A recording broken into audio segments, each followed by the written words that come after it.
जय हिंद साथियों, आशा करता हूँ कि आप लोग अच्छे होंगे। आज हम बात करेंगे एसएससी जीडी के पेपर को लेकर के। आप एसएससी जीडी के पेपर देने जा रहे हैं तो उसमें किन किन बातों पर ध्यान रख करके कैसे कैसे पेपर को हल करना है, उस पर हम बात करेंगे। हमारे भाई साहब बैठे हैं तो जो 2 बार पेपर दे चुके हैं। जय हिंद साथियों सभी को। देखिए, सर ने जैसे बताया कि बहुत से बच्चे हैं जो इनसे पूछते रहते हैं भैया कुछ एसएसजीडी के बारे में बता दीजिए। तो देखिए, इन्होंने कहा है कि एसएसजीडी के बारे में बच्चे जो एग्ज़ाम देने जा रहे हैं वो क्या करें, बेस्ट जो तरीका है एग्ज़ाम देने का। बहुत से बच्चे तैयारी बहुत कम दिन हुए हैं किए हुए, बहुत से बच्चे पहली बार पेपर देने जा रहे हैं। तो देखिए, सबसे पहले कि अब एग्ज़ाम आप लोग देख रहे हैं 5 फरवरी से चालू है कसर। जी जी। 5 फरवरी चालू, तो सबसे पहले वो लोग सेंटर पे एक दिन पहले ही पहुँच जाए। हाँ, ये तो समय से पहुँचे कि समय से पहुँचेंगे तो आपके पास अपना समय रहेगा, डिप्रेशन में नहीं जाएंगे, तनाव नहीं रहेगा बिल्कुल। तो हाँ कि समय से पहले पहुंच जाए, एक दिन पहले पहुंचे, शाम को वहीं सो जाए। दूसरी बात कि जो आपका जो क्वेश्चन है 80 क्वेश्चन, उसमें से देखिए 30 क्वेश्चन जो इजी होते हैं, 30 क्वेश्चन मॉडरेट मतलब हार्ड, अब 20 क्वेश्चन हार्ड होते हैं। 30 30 60 20 80 क्वेश्चन।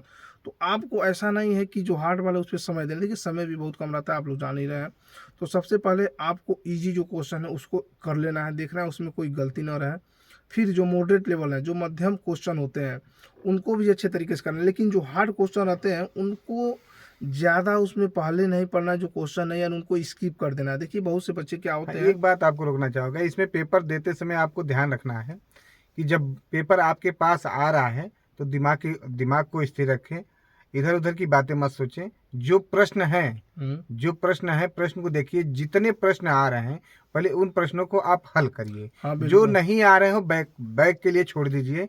बीच बीच में जब प्रश्न आपका कहीं फंसने वाला है उसको भी छोड़ते जाइए। जितने प्रश्न आ रहे हैं उन प्रश्नों को पहले हल कर लीजिए। बिल्कुल सर ने सही बात कहा है कि जितने प्रश्न आ रहे हैं सबसे पहले आप उनको हल करिए। उससे क्या होगा कि जो क्वेश्चन छोड़े रहेंगे, पहले तो आपका समय बचेगा कि पहले आप समय बचाएंगे, जो क्वेश्चन आ रहे हैं उनको कर लेंगे। जो स्किप किए रहेंगे क्वेश्चन, उसको लास्ट में आप जब देखेंगे तो हो सकता है क्वेश्चन आसानी से 50 में क्वेश्चन होते हैं जो लग जाते हैं। दूसरी बात, जो बच्चे सर बताते हैं कि मैं तुक्का मार के पेपर निकालूंगा, तो तुक्का दोस्त मारने से निकल जाता है जिनका भाग्य बहुत सही रहता है। लेकिन ये जरूरी नहीं कि तुक्का मारने से सबका एग्जाम निकल नहीं जाता नहीं, है। देखिए तुक्का वाला काम तो आप विकल्प के रूप में रख सकते हैं। जैसे जिन सब्जेक्टों पे आपकी पकड़ ज़्यादा है पहले उन प्रश्नों को हल करते जाइए कि आपका माइंड जो है ना हमेशा फ्रेश रहे, माइंड में कोई इस तरह की नेगेटिव चीज़ें ना आए। तो जिस सब्जेक्ट में आपका पकड़ ज़्यादा है उनका प्रश्न पहले कर लीजिए, उसके बाद थोड़ा पकड़ जिसमें कम है उसको करिए। तुक्का वाला काम तो हम लास्ट में रखते हैं, पेपर जब हमारे पास समय बचा है उसके बाद हम तुक्का का काम करते हैं।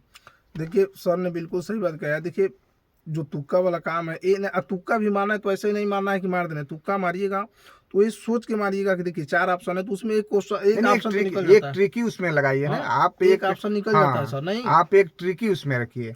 जैसे कभी आप देखे होंगे 4 जो ऑब्जेक्टिव आते हैं किसी भी प्रश्न में, तो 4 ऑब्जेक्टिव में एक प्रश्न एक जो ऑब्जेक्टिव ऐसा रहेगा आपके पास, ऑटोमेटिक उसको आप छांट सकते हैं, निकाल सकते हाँ हैं। बिल्कुल सही बात। आपके पास बचता है 3। अब 3 में से आपके पास दिमाग लगाना है कि 2 मैच कर रहा है, 3 इससे अलग हटके है, तो उसको भी निकाल दीजिए। अब 2 वाले में आपको दिमाग लगा करके ट्रिकी लगाना है उसमें। सर ने देखिए बिल्कुल अच्छी बात कही है।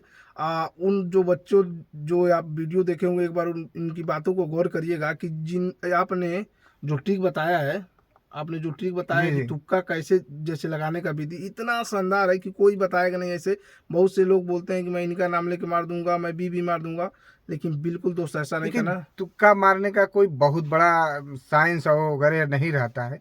तुक्का आपका ब्रेन कितना काम करता है, माइंड आपका कितना काम, आपकी जो एक्चुअल जो वर्तमान की स्थिति है कैसे काम करती है, जब तक माइंड फ्रेश नहीं रखेंगे तुक्का भी सही नहीं मार पाएंगे। चलिए, बिल्कुल सर ने बिल्कुल सही बात किया। सबसे पहले आप लोग अभी एग्जाम की तैयारी करिए, अच्छे से करिए। बाकी जो कुछ डाउट होगा सर से पूछ लीजिएगा। एकदम आप कमेंट करते रहिएगा, किसी बात पे डाउट हो आप तुरंत कमेंट करिए, उसका जवाब हम लोग तुरंत दे देंगे। सर बिल्कुल बहुत अच्छे इंसान है। इन्होंने ये जो प्रक्रिया चालू की है, बहुत से बच्चों को देखते हुए, देखिए इनके गांव के भी बहुत लोग फोर्स में, लमसम में 10-15 लोग, बहुत से बच्चे इनसे पूछने आते हैं। तो इनको ये होता है कि एक ही बार क्यों ना सबको बता दिया जाए। जो बच्चे राय लेने आते हैं कि भैया ये कैसे होगा, तो मेडिकल कैसे होगा, देखिए आप लोग के लिए सुविधा के लिए बता दिया जाए कि पहले जब हम लोग समय था तो भैया कोई बताने वाला नहीं था बताने वाला कोई गाइड करने वाला नहीं कि था। मेडिकल कैसे होता है, ये जी प्रक्रिया जी, कैसे ये होती तो है। पहले अब आने के बाद तो सोशल मीडिया हो गई आपके पास, बहुत से रास्ते हो गए हैं, ऑफलाइन ऑनलाइन सारे रास्ते खुल चुके हैं। और एक चीज़ ध्यान रखिएगा, जीवन में कभी किसी बात को लेकर के हरासमेंट नहीं होना चाहिए, थकना नहीं चाहिए, अपनी हिम्मत नहीं हारना चाहिए।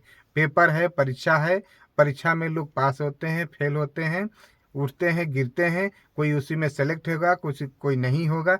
भर्तियां आती रहेंगी, जब तक आपके पास एज है आप ट्राई करिए, ऊपर वाले आपके सुनेंगे, कहीं ना कहीं आप सिलेक्ट हो जाएंगे। बिल्कुल सही बात। तो इसी के साथ जय हिंद दोस्तों। जय हिंद साथियों। कुछ भी होगा डाउट क्लियर कर लीजिएगा कमेंट सेक्शन में।